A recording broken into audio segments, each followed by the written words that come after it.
Welcome to the Buffalo Sports Conversation Room.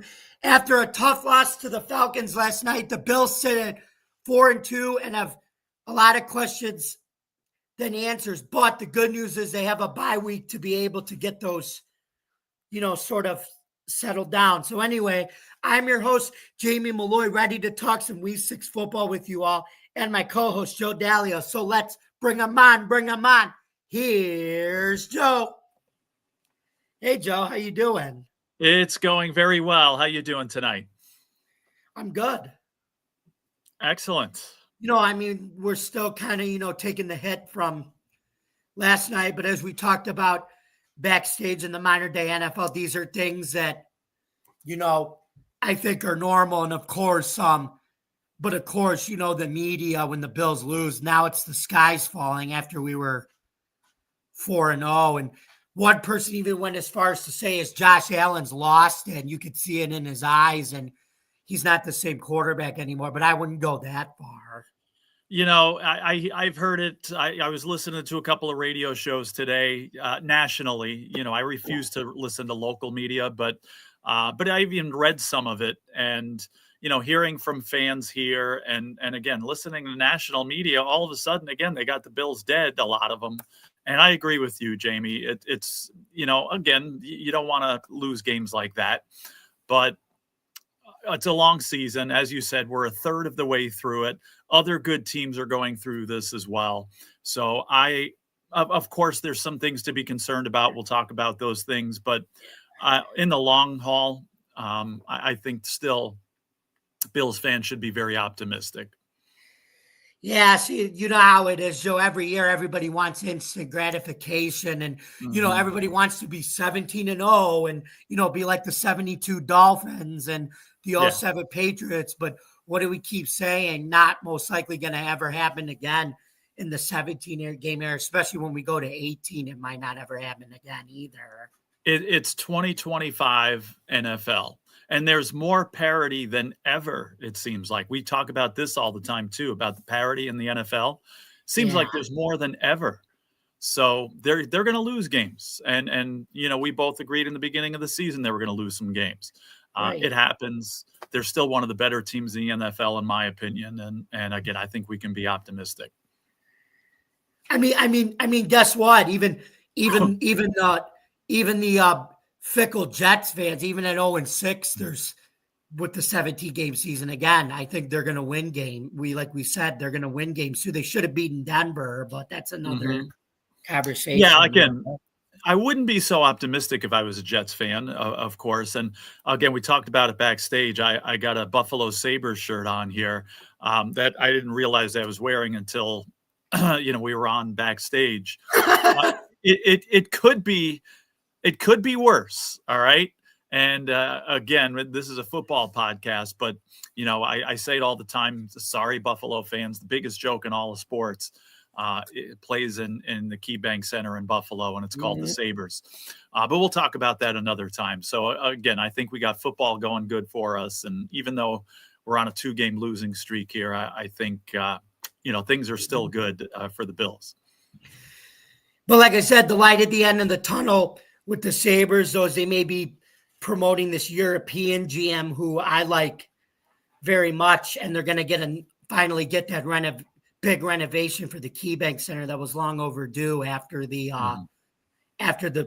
putting the Bills' new stadium in. So, right. So we'll see. So again, you think of them, you think of the Jets. It could be worse. Okay, so. No need for major panic, Bills fans, in my opinion.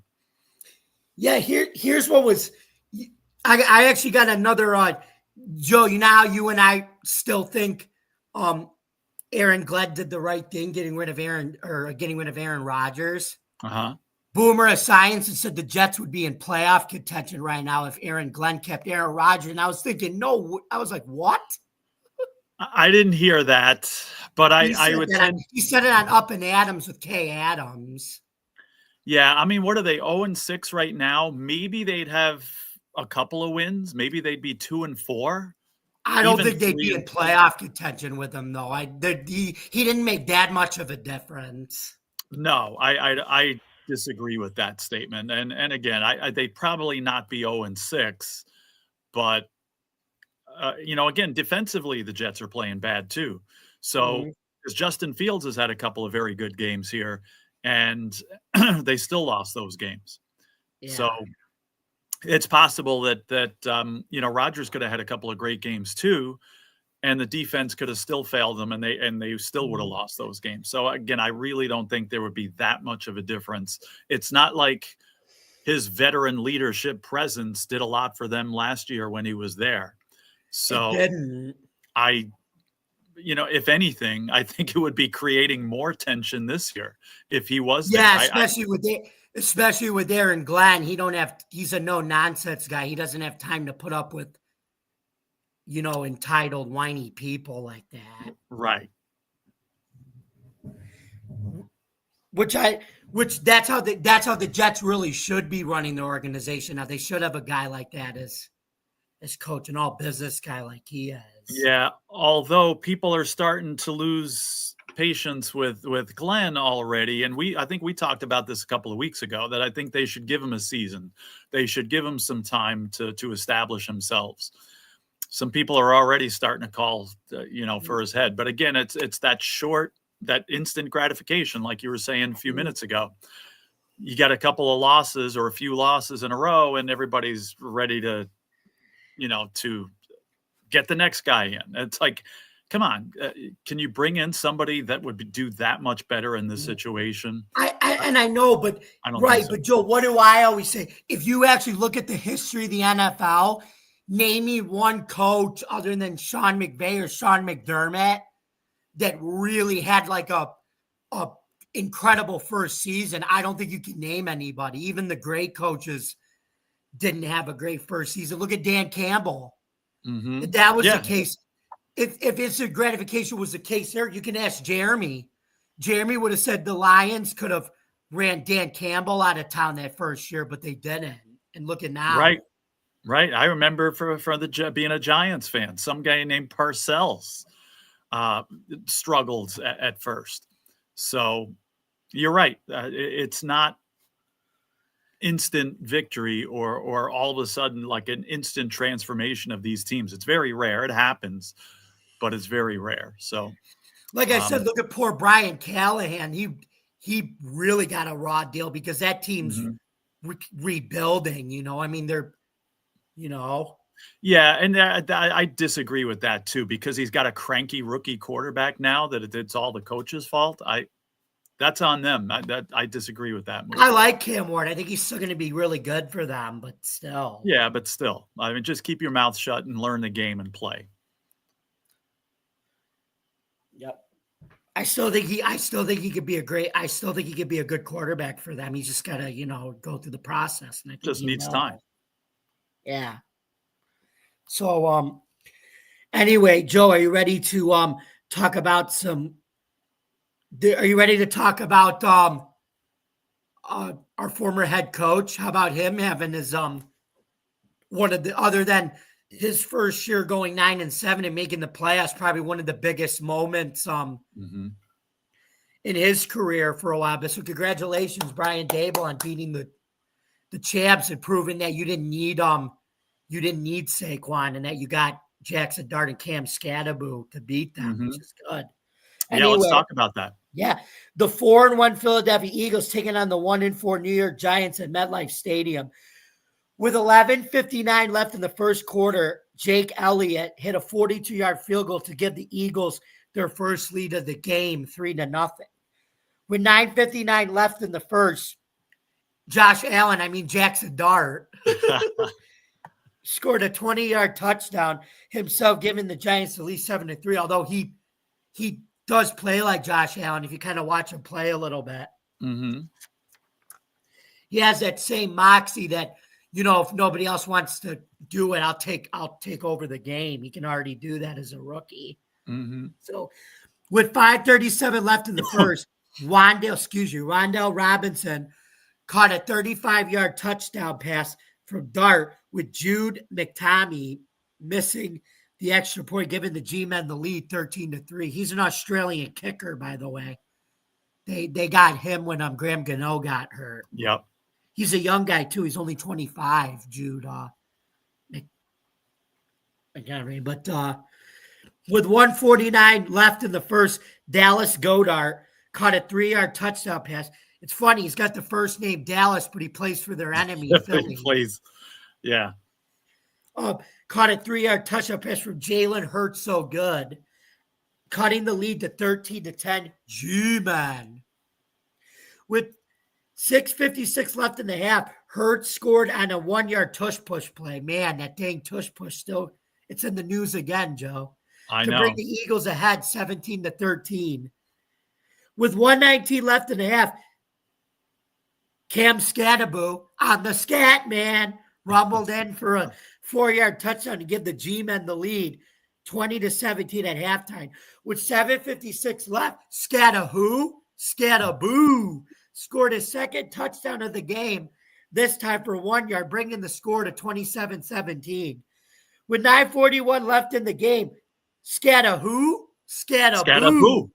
scored his third and final touchdown to give the Giants their second win and bring the score to 34-17. And he got to take his shirt off in victory with Ryan Fitzpatrick, which is always a fun time, watching Fitz taking his shirt off. And so, Joe, and we mean that, Fitz. We love you. Even we're Bills fans. Remember, we watched you play. We love you doing that. We're not being mean here. So, Joe, what do you think about the Giants beating the Super Bowl champs with their former star running back? I have no idea what the heck happened in this game. I mean, again, the Giants are my second team here, and it was great to see a big win like that. Didn't expect it. I mean, the Eagles have owned the Giants lately, and I really didn't see this coming at all. And I don't think anybody did, really. Maybe the Giants did themselves. But, you know, when you look at the stats in this game, it wasn't a dominating performance for the Giants. I mean, you had some individual efforts here. I mean, Jackson Dart, and again, you were talking about those Josh Allen comparisons. I'm hearing them more and more these days. This is like the 2018 version of Josh Allen here. But again, guess who was his offensive coordinator?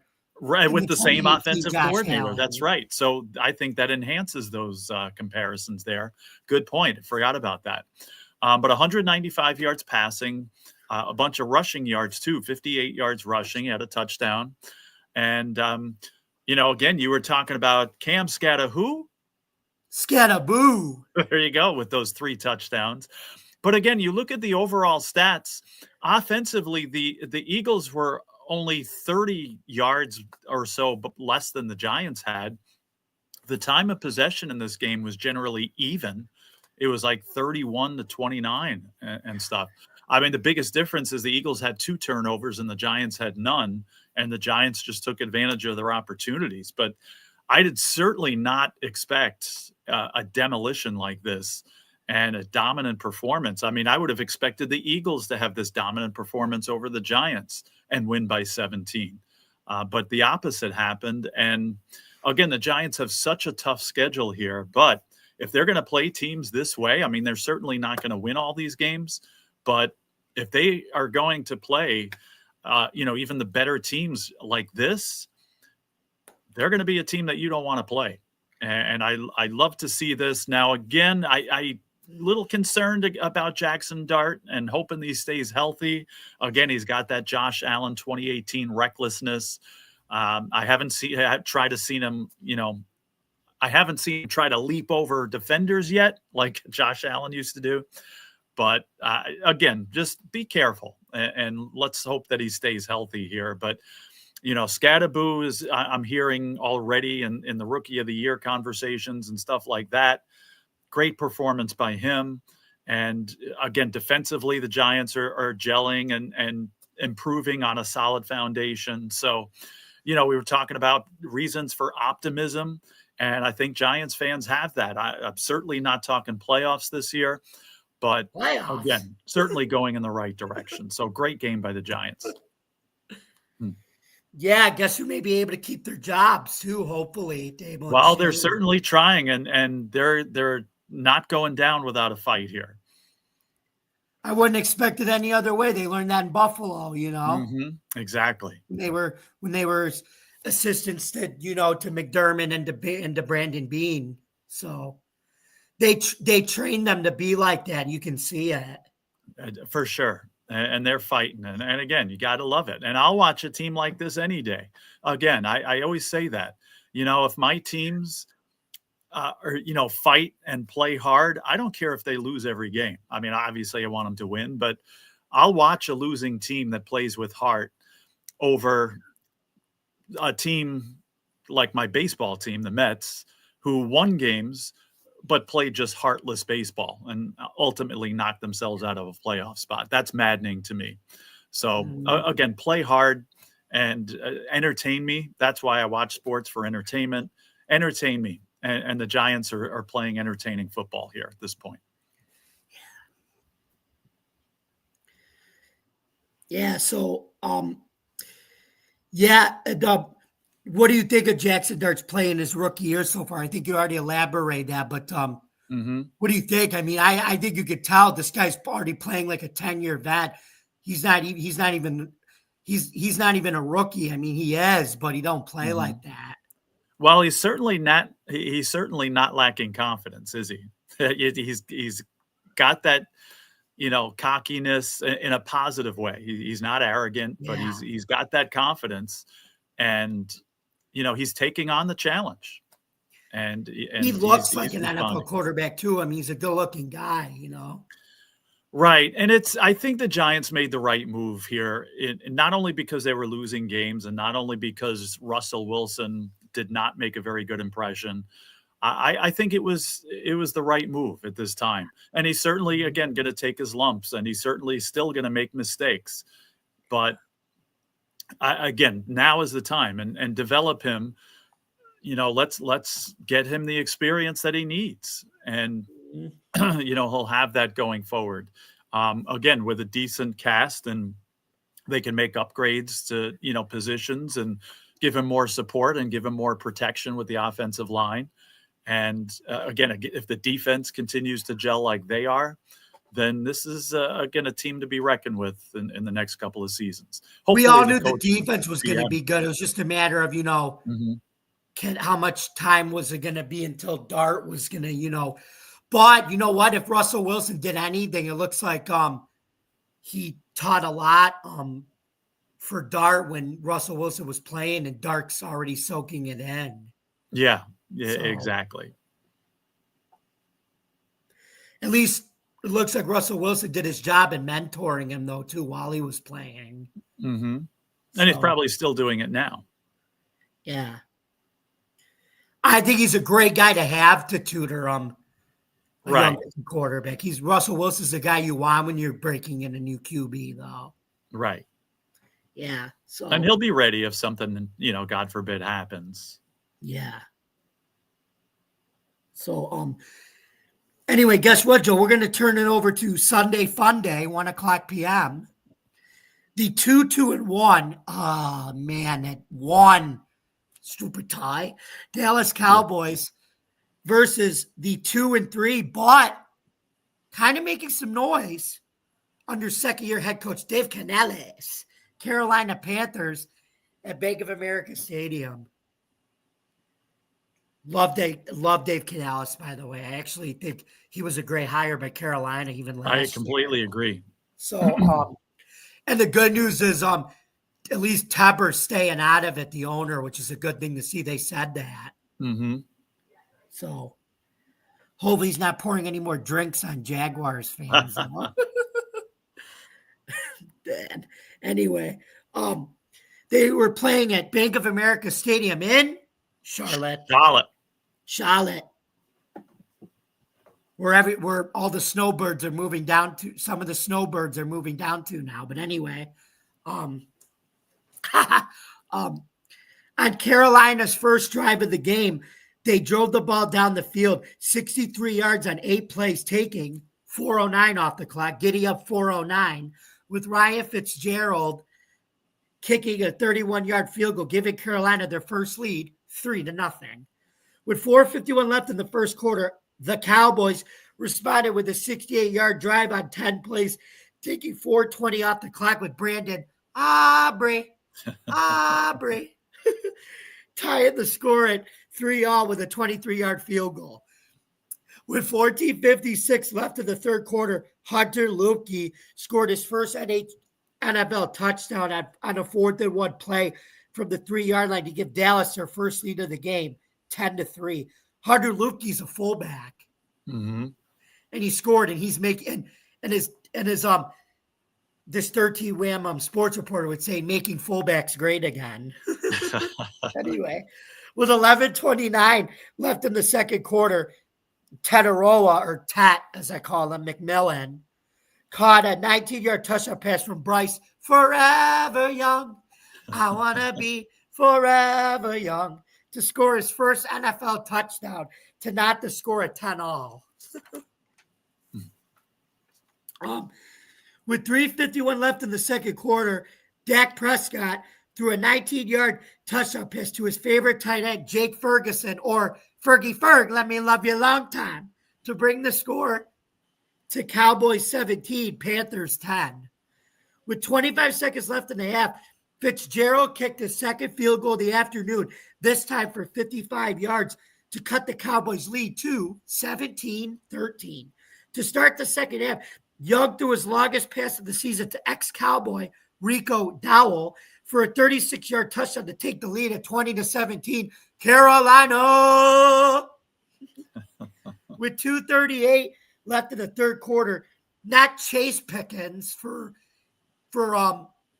older generation New York State residents, but George Pickens caught a 34-yard touchdown pass on a 10-play, 73-yard drive to put the Cowboys back up 24-20 Dallas. To open up the fourth quarter, McMillan caught his second touchdown of the afternoon, this time for a 2-yard pass from Young, bringing the score to 27-24 Carolina. With 9:28 left in the fourth quarter, Aubrey kicked his second field goal of the afternoon, this time for 28 yards to knot the score at 27-all. With no time left on the clock at the end of the fourth quarter, Fitzgerald kicked a 33-yard field goal to give Carolina the win, 30-27. So, Joe, what did you think about that back and forth game coming down to a game-winning field goal? And surprise, surprise, that's how Brian Schottenheimer's Cowboys teams has basically played all year except for the Chicago game. Yeah, I actually expected this kind of game.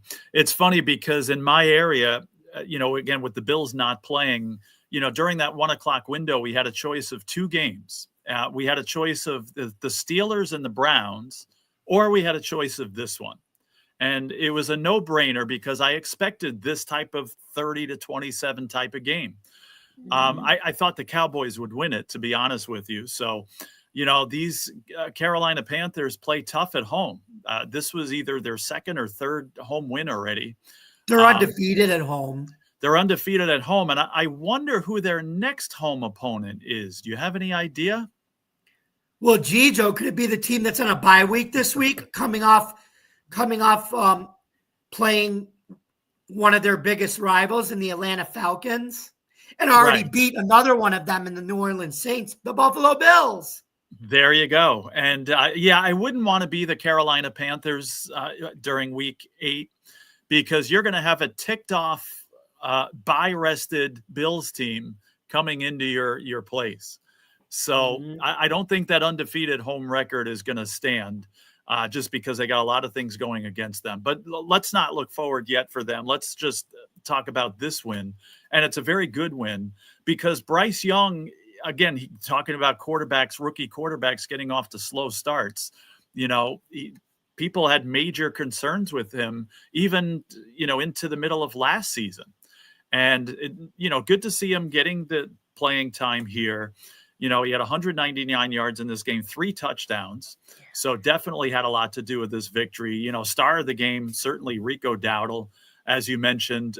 Total stats here, 30 carries. So certainly carrying a lot of the burden, 183 yards. And, by the way, 4 passes that he caught for 58 yards and a touchdown there too. You mentioned Pickens, 9 for 168. Some guy named Dak Prescott wasn't too bad either. 261 yards passing, 3 touchdowns. Again, I like that quarterback ranking stat, and he had a 124. 158 is like the high there. So, and we're going to talk about another quarterback with our next game that had an even higher rating than that, than the 124 that Prescott had. So, a well-played game by both teams. And kudos to Carolina. They figured out a way to win this game, won it at the end. But entertaining game, again, for, watching a neutral game. We had some company over and celebrating a couple of birthdays. So this was the game that we chose to watch, and we were glad that we did. Hey, I mean, even if you're a Cowboys fan and you're 2-3-1, you kind of have to be optimistic, though, about how Schottenheimer in year one, in his first coaching job, not easy to do, coach the Cowboys as your first head coaching job, but he's got that team playing with a little bit more moxie, and I think juice every game, though, which is a good thing to see. He does, and I still think they're going to be on the playoff bubble here, and they'll be in it until the end. Who knows, if they hit a winning streak, they could be in that playoff conversation there. So yeah. I don't think they're going to go away anytime soon. They're a tough game, no matter who they're playing, and stay tuned to see what happens with this Cowboys team. Mm-hmm. Exactly. Now let's turn our attention to the 425 battle. This was actually a good game before one team blew it out of hand between two 4-1 teams. The San Francisco 49ers taking on the Tampa Bay Bucks at Raymond James Stadium. With 9:54 left in the first quarter, Rachaad White scored on a 2-yard touchdown to give the Bucks the lead, 7-0. With 7:54 left in the first quarter, Eddie Pinheiro kicked a 52-yard field goal to cut the lead to 7-3 Bucks. Does he make bread and soup? Oh no, that's all right. Never mind. It's Pinheiro, not Pinheiro. Oh, that's there you go. I wish he did. That'd be cool. But right. Yep. With 10:18 left in the half, not Ed McCaffrey, he was a wide receiver, but how about his son, Christian McCaffrey? You're probably surprised that somebody my age would know his dad, Ed, but guess what? Christian's my age. Yeah, a lot of things that people your age don't know. But Christian's my age. He was born in 1996, just like I was. So obviously he knows that because that's his dad. Mm-hmm. So scored on a 1-yard touchdown to give Sanford their first lead of the game, 10-7. With 5:10 left in the half, how about this, Joe? Former Syracuse running back Sean Tucker, right, ran it in for a 9-yard touchdown to bring the score to 14-10 Tampa. It's nice to see him actually getting more playing time, especially because a lot of people thought he was going to get drafted, though, but he went undrafted, and he's really worked his way into a roster spot in the NFL, so it's good for him. Very admirable, yeah.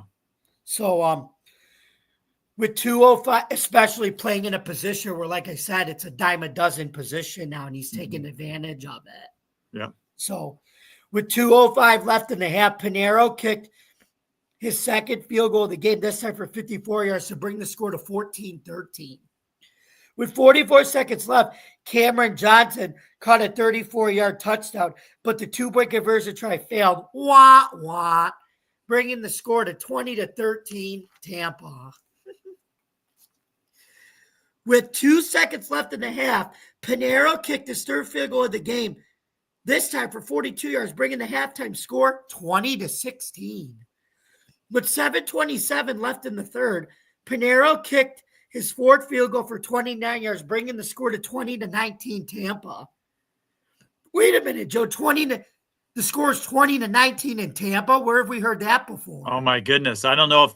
Hopefully, the Bills fans aren't shutting us off at this point. They are. We got 24. We're good. So, anyway, with 2:40 left in the third, Tez Johnson from Oregon, who I actually wrote about when he was playing in college at Oregon. I wrote a article about him. Caught a 45-yard touchdown, increased the Bucs' lead to 27-19. With 1:55 left in the game, Chase McLaughlin sealed the game with a 45-yard field goal to close out the score, 30-19. So, Joe, what do you think about the talks that Baker Mayfield's already in the running for MVP this year?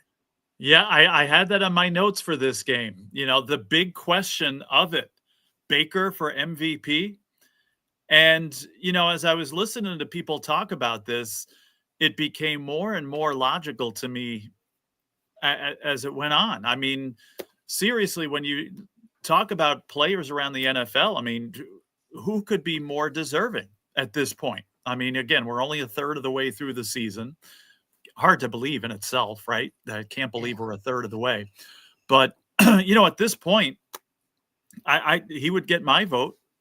I certainly, based on the team's record, based on the way that he's playing, I mean, to me, it makes a lot of sense. And again, statistically here, 256 yards with a couple of touchdowns. Again, I said 158 is like the highest quarterback rating for a week. He had 139 in this game. So, and he's consistently high as far as the quarterback rating and you know, leading his team to victories here. You know, this was another entertaining game. We had this one available in our area as well. And not only Baker Mayfield playing excellent here, but how about Mac Jones? Mac Jones. Who? Mac Jones. Go ahead. Right. I think they're going to be saying Brock Purdy who? Because I was talking about this. One of my students is a huge 49ers fan, and we talk a lot, you know, when we're waiting for buses to be called and stuff. And I keep saying this. I mean, Mac Jones had 347 yards in this game. Now, no touchdowns. He did have a couple of interceptions, which was pretty much the difference in this game. But, you know, if I'm the coach or if I'm the GM here, you know, I say this is John the guy. Lynch is the GM. Right. You keep this guy in my opinion. And you know, people are saying, well, they're paying Purdy a lot of money and this and that, but it's like, do you want to win games? And I think they have a better chance of winning games right now with Mac Jones than they do with Brock Purdy. And people might not agree with me on that, but until Mac Jones shows he's not the guy, he's the guy, in my opinion. Mm-hmm. And I would keep him in there. Or at least, you know, there's absolutely no rush to get Purdy back in there. So we'll see what happens with that. You know, also some guy named Kendrick Bourne, who is this mediocre wide receiver with the Patriots not too long ago, continues directing his career. He had 5 catches for 142 yards. And he had another great game like this a game or two ago, too. So he's really come from nowhere here and had some great games. But this, again, was another one of those games where, you know, Tampa took it away, but the overall offensive yards were pretty much equal between both teams. The 49ers actually had a higher time of possession in this game. But again, those 2 turnovers to none that the Buccaneers had made a huge difference. And again, Tampa's just finding ways to win. Baker Mayfield is playing great football here. And again, I don't blame people talking about him for MVP, because right now, if I had a vote for MVP, it would be for Baker Mayfield. Yeah, but Joe, guess what? We have to convince the betting odds. You know why? They showed who the betting odd favorite was during the game, and you're not going to believe this. It was Josh Allen. Yeah, I right now I don't believe betting that. odds had him winning back-to-back MVPs, and even during that game. Okay. So yeah, I think then hey, for betting people out there, I don't usually bet futures, but those that do, I think Baker would be a good bet right now, because exactly, I'm sure his odds still aren't where they probably should be. Mm-hmm. Yeah, but that's scary to think about how Josh isn't even like, you know, hasn't even played his best ball, and the betting on still having the favorite to win back-to-back, though. That's scary to think about, though. Right.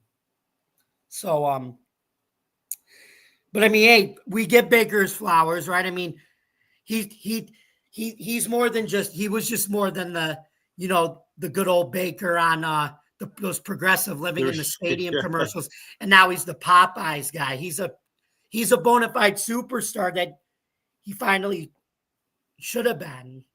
That's it. And he's not too chicken to go out and win games. So, but Joe, we have to talk about a sad note though for San Francisco. I love this guy. He's like the heart and soul of San Francisco. I wish there were more players like him in today's NFL. Mm-hmm. What do you think of star linebacker Fred Warner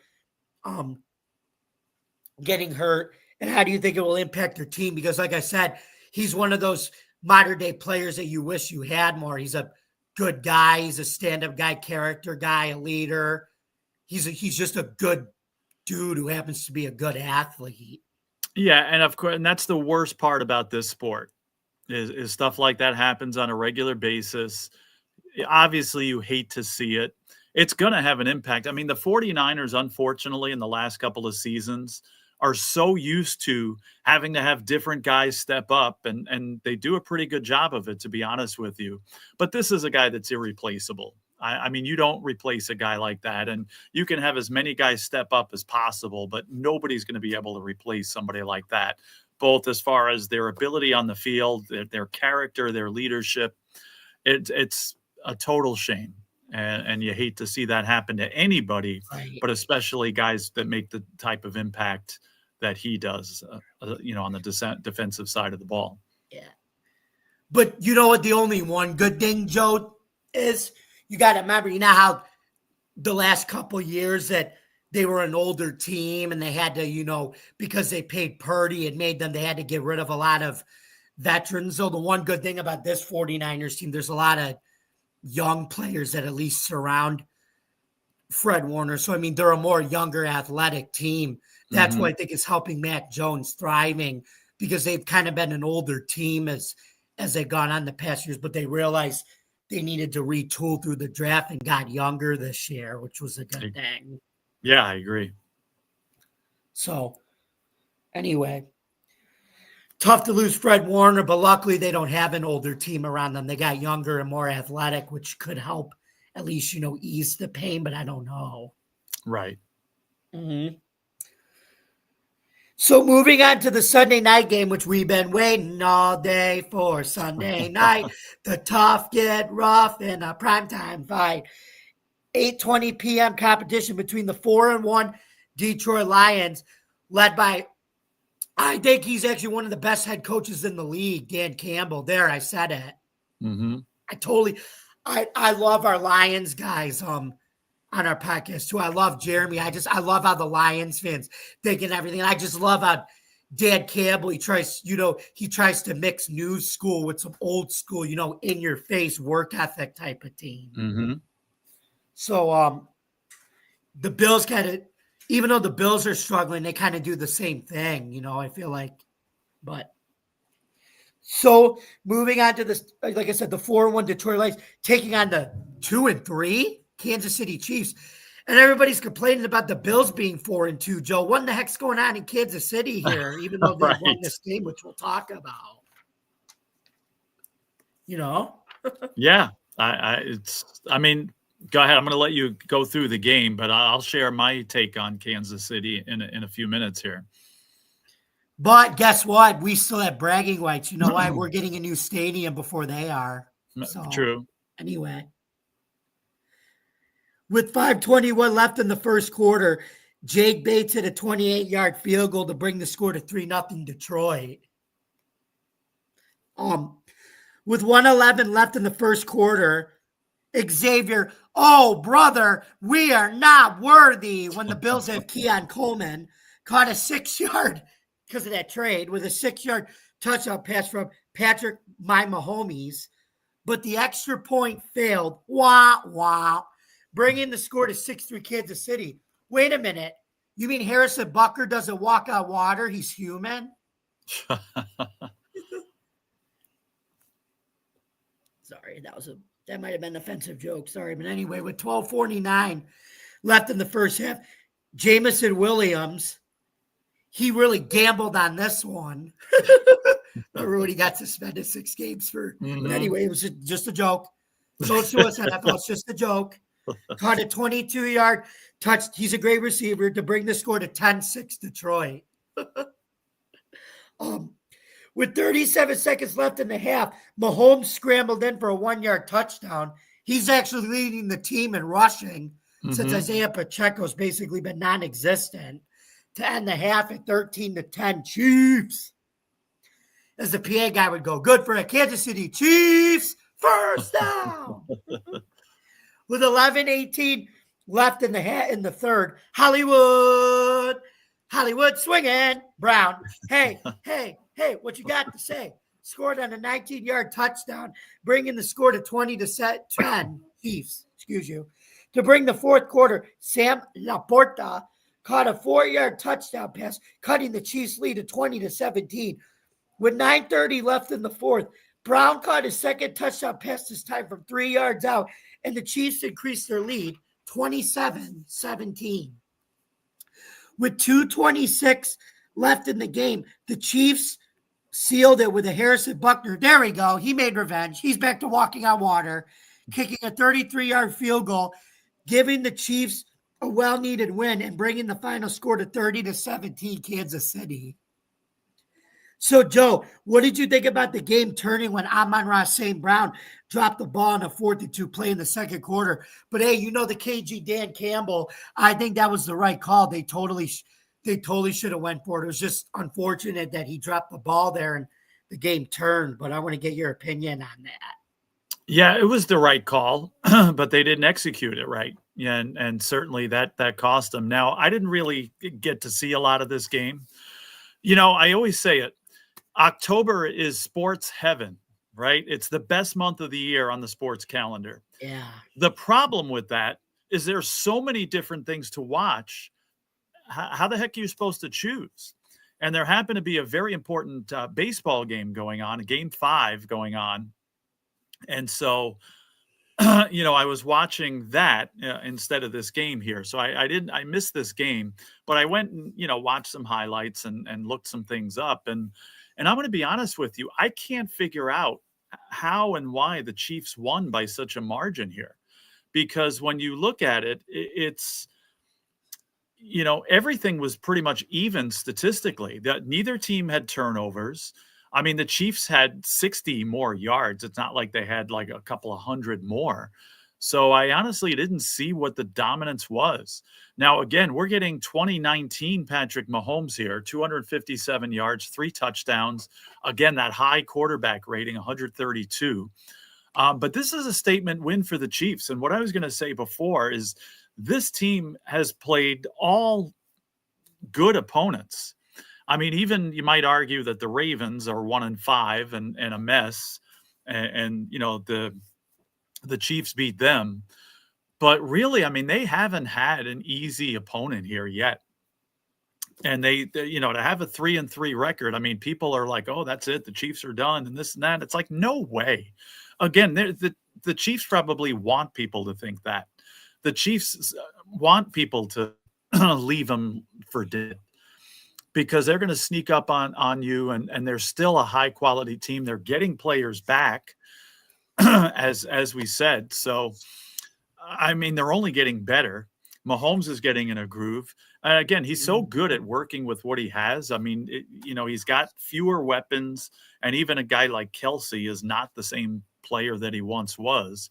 So Mahomes is just figuring it out as he goes. And if he's got to be the leading rusher on the team, then he'll do it. If he wants to pass for over 250 yards, he'll do it. And so doing, again, whatever it takes to win, that's why he's so good. That's why he's a lock Hall of Famer, it seems like. And, you know, just doing, again, whatever it takes for this team to win. And look out for them because they're going to be there again in the end here. And I don't want to say that. I don't want to admit that. But this team's not going anywhere. And again, the Lions didn't play a horrible game here. They were just beat by a more determined team. And I think the Lions are still one of the best teams in the NFL as well. They just lost again against a determined opponent who played a very, very good game. Yeah, but Joe, do you think the one knock that I think was that came with Mahomes, and I think you're seeing it kind of with age and Hmm. with his receivers, though he gets very gun shy now and happy feet, I think, from getting hit, though. Do you notice that? I feel like he's afraid of getting hit. I feel like that's the thing. I Well, feel like he's got to be careful playing like that, though, like throughout the rest of his career. yeah, especially because he seems to be getting hit more and more. I mean, that's the weakness of the team is the line. It's funny, we got an interesting comment here by Go Pack, Go All Day, saying the Chiefs had 0 penalties. Now, I didn't know that. He says, "Can you say rigged?" No, Come I on, think the Lions shot themselves in the foot more than it was that. come on, Pack. You think the Chiefs actually get calls? No, you must be. And of course, I'm being Right. sarcastic because, of course, now in this game, I don't feel again that that's why they won or that this is I rigged. We think no, know like I said, Joe, the Lions shot themselves in the foot, I think. exactly that's why they lost the game. Now we know the Chiefs sometimes get calls that maybe other teams don't. I mean that we can't disagree with that. But in this game, you're right. This was more of a case of, again, the Chiefs just playing great, and the Lions, like you said, shooting themselves in the foot and making Mhm. mistakes at the wrong times. And I'll uh, tell you why I also like Dan Campbell. You know why? why? I don't know if you know this, but you know what I really love what the NFL does? They let teams propose their own rules. I think that's great. I think the NHL and the NBA should be allowed to do that. Yeah, Let why teams not? propose their own rules. The NFL does that. Hmm. And I don't know if you know this, Joe, but Dan Campbell proposed a rule last year and it didn't get passed, but it's something to keep an eye on. He proposed a rule regarding pat and defensive holding and pass interferences. He wanted to get rid of them being an automatic first down and just making them be 5 yards, 5 yards, 5 yards, and it's not going to be an automatic first down. So he wanted it to be like the NBA in the 90s where people could just grab and hold and do shit stuff like that and it wouldn't cost them. Right. Because the guys still do that now and they're willing to take the penalty for it. Right. Well, the only thing maybe I think I would do is and it used to be like this in the NFL, and it's still like this in college. Pass interference. I believe in college it's still like a 15-yard penalty. It is an automatic first down and 15 yards. But how many times in the NFL, and maybe you can call this smart, who knows? I don't like it, but maybe, teams like got 4th and 20 and they'll chuck it downfield hoping to get the pass interference penalty. And half the time they get it. And then the Yeah. ball's up there. It's an automatic first down. So I see where he's coming from. I don't want to see clutching and grabbing like 1990s or early 2000s NHL, for example. Or Um, NBA. right? Yeah. So we don't want to see that. But I guess the only thing I wouldn't be Well, you know the opposed to, old type people who like old school football would like that though. no, Because people, I have Lions fans on Jerry's show, and I love them. This guy's funny when he says this. He says they play flag football now. It's why Lions fans are like that because they like what Dan Campbell proposed, to try to make it less like flag football. But I get mhm, your point though. And like I said, the problem if you saw clutching and grabbing, there would be too many 10-7 games, and the league now wants offense for more viewers. right. And you know what? I want to see games like this. Again, I could have watched a defensive Steelers Browns 10-7 game, or I could have watched the Cowboys Carolina game. I'm going to watch the Cowboys Carolina. I want to see 30-27. Again, I like defense. I like hard hitting and good defense too. Yes. But again, I want to see 30-27. I don't want to see 10-7.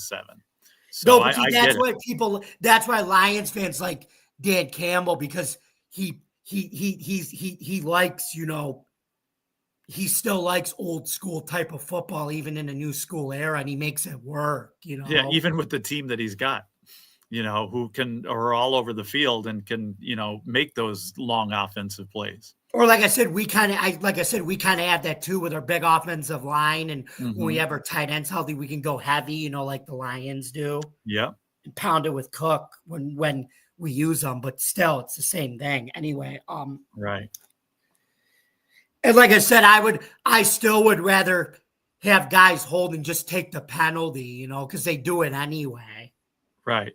So, and hey, if you get penalized for preventing a guy from catching the ball, that's fine. What are you supposed to do? Let the guy.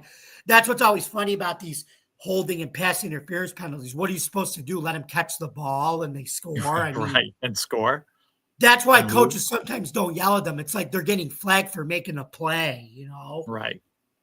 So, but anyway, Joe, we're starting to get worried about the Chiefs' record as an impartial fan, and I use the term impartial loosely here because this is a Bills podcast with a 2-3 record before the game.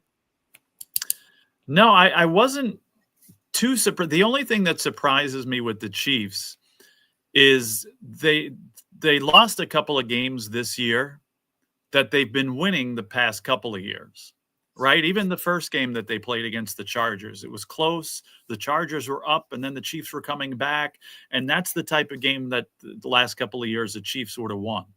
There was another one that was the same type of situation. I can't think of it offhand. But very close, very to the end that, again, the Chiefs would have won that type of game last year, and they didn't. So that's just surprised me a little bit. But again, this team, when you look at the schedule and the quality of teams that they've played, again, I count even the Ravens there, even though the Ravens are 1-5, and again, they're an absolute mess right now. They haven't had an easy opponent yet. So I'm not concerned about, again, I want them to go 0-7 and be 0-7 or 0-6 at this point. I'm sick of seeing the Chiefs there, but you got to tip your hat to them because again, they've played a lot of tough games and they're 3-3, and certainly they're going to have more tough games, but they're going to win more of them than they're going to lose. Mm-hmm. So, Joe, and now turning our attention to our game of the week, although is it really the game of the week when you're on a Bills podcast? It's kind of sad for us, but we're still going to read it because it's a football show. Mm-hmm. The Monday night, I feel it coming in the air tonight, 7:15 matchup of the 4-1 Buffalo Bills competing against the 2-2 but up-and-coming Atlanta Falcons. Yes, that's crazy to say. Not really, though, but at Mercedes-Benz Stadium. On the opening drive, the Falcons scored on a 5-play, 69-yard drive, taking 2 minutes and 45 seconds off the clock as Tyler Algeria ran it in for a 21-yard touchdown to give Atlanta their first lead of the game, 7-0. The Bills responded back with a 6-play, 73-yard drive, taking 4:14 off the clock as Josh Allen threw to Dawson Knox to Knox the score instead of not the score at 7. You like my pun there, Joe? Love the pun. You know me. It's like I'm like the king of dad jokes, so I appreciate and encourage you to continue with more. Yep. With 32 seconds left in the first quarter, Michael Penix Jr. Today, Junior threw a 9-yard touchdown pass to Drake Awu, Werewolves of London, on a 9-yard play, 66-yard drive to bring the score to 14-7 Falcons. With 11:21 left in the second quarter, Bijan Robinson ran it in for an 81-yard touchdown to increase Atlanta's lead to 21-7.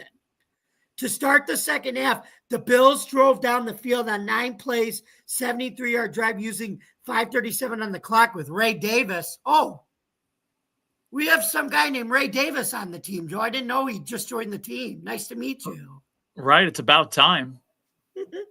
Running in on a 16-yard touchdown to cut the lead to 21-14 Atlanta.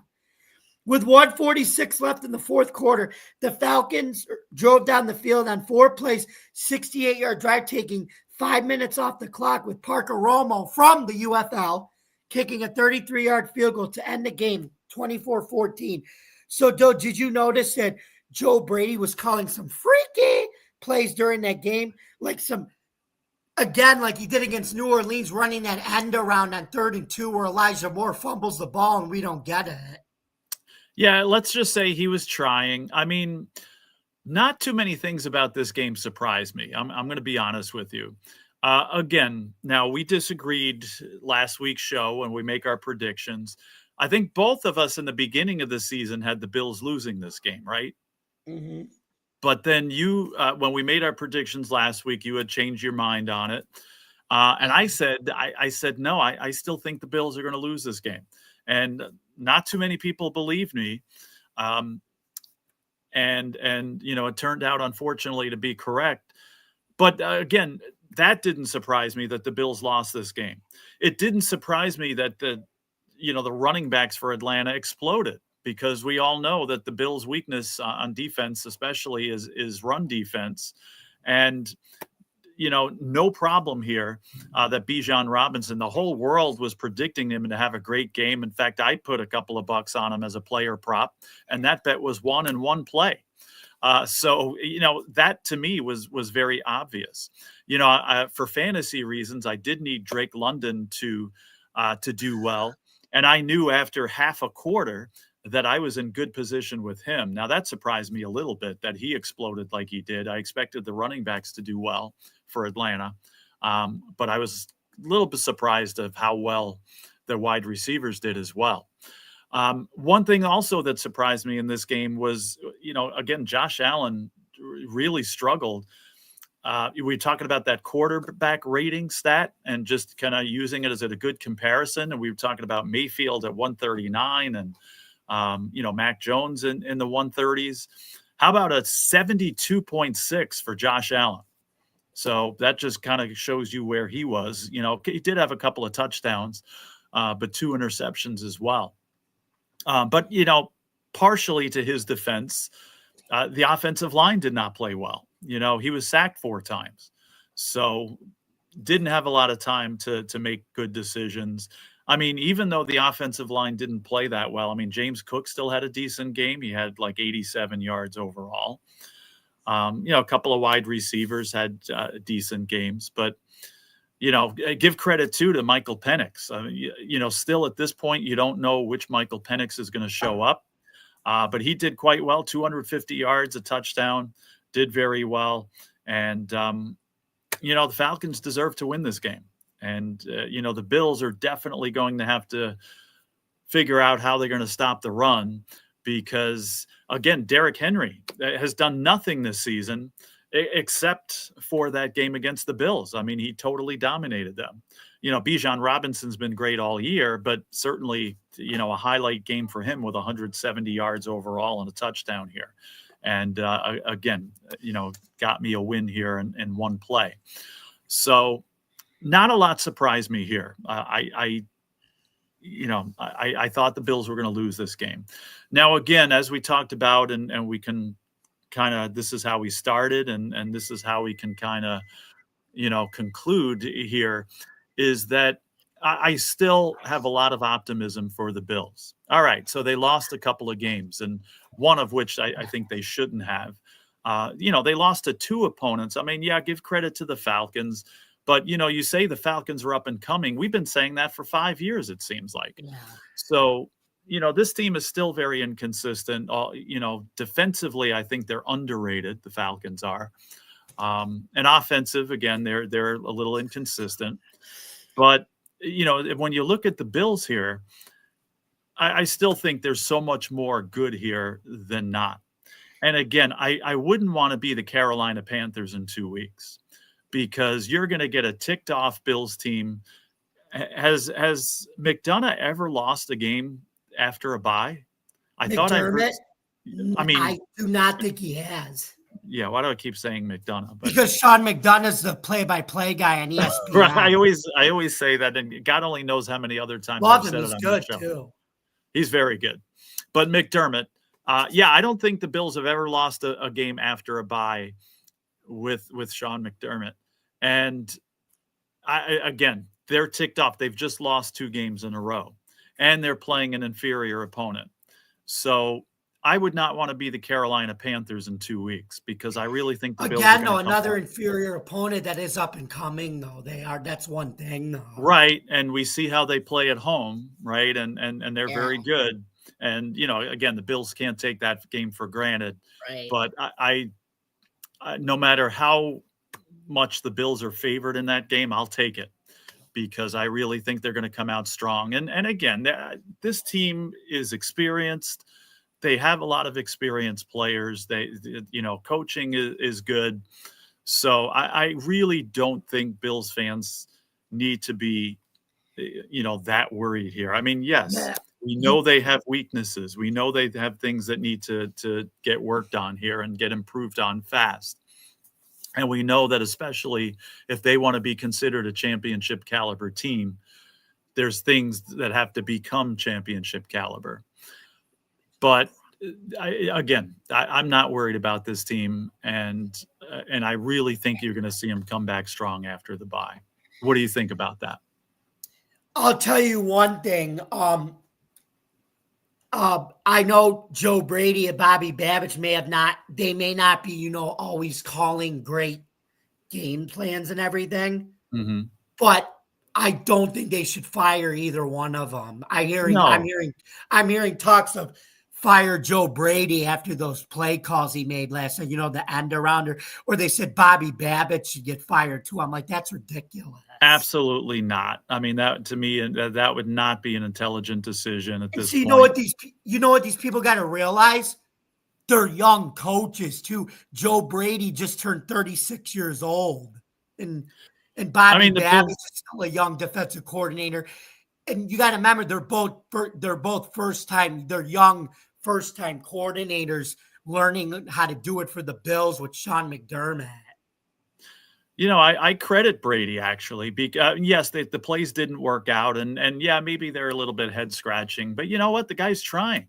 The Bills weren't. They had 14 points, right? They're nothing really going very well. The game's potentially getting out of hand. Why not?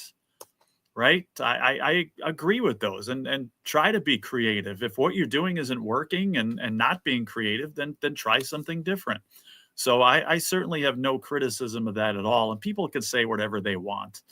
Yeah, but what do you think of the fact, though, they keep taking James Cook on those situations? Like, he tried to run the end around there when they could have just ran it with James Cook and got the first down. I mean, what do you think that they took him out a lot in the game where they could have used them and gotten first downs, though? Yeah, I mean, upon saying what I just said, I mean, I also would say don't overthink stuff, and keep things simple and maybe straightforward, and what usually works. So yeah, maybe they could have done some different things with Cook there, but again, I have a lot of confidence in these coaches, and talk of replacing them at this point, I think, is ridiculous. No, you know what it is, Joe? It's these fans, that they want to replace them with like an older, more experienced type of coach. Mm-hmm. Like, if you look around the league's not doing that anymore. You get a first-time head coach or whatever, and you pair them with younger coordinators. Like, they're not going for the Leslie, like McDermott's not going for the Leslie Frazier's or these, these like career, career coordinators that, like I said, their time has passed, Mm-hmm. Right, exactly. So yeah, like I said, I'm not hitting the panic button yet. And you got to remember, this is the same Joe Brady that last year did good enough to get head coaching jobs. And remember, he was going to take the Saints job, but he didn't, and he chose to stay loyal with Buffalo, and he wanted to run it back with McDermott and Babich when he could have left to take the Saints job, and he looks smart not doing that now. Right. And that might happen again after the end of this year. I think if he's not with the Bills anymore, I think it's much more likely to be because of him getting a job offer, a head coaching offer, than him being let go. And like I said, Bobby Babbitt, you got to remember, he's a young coach and he's working with a defense that's young too.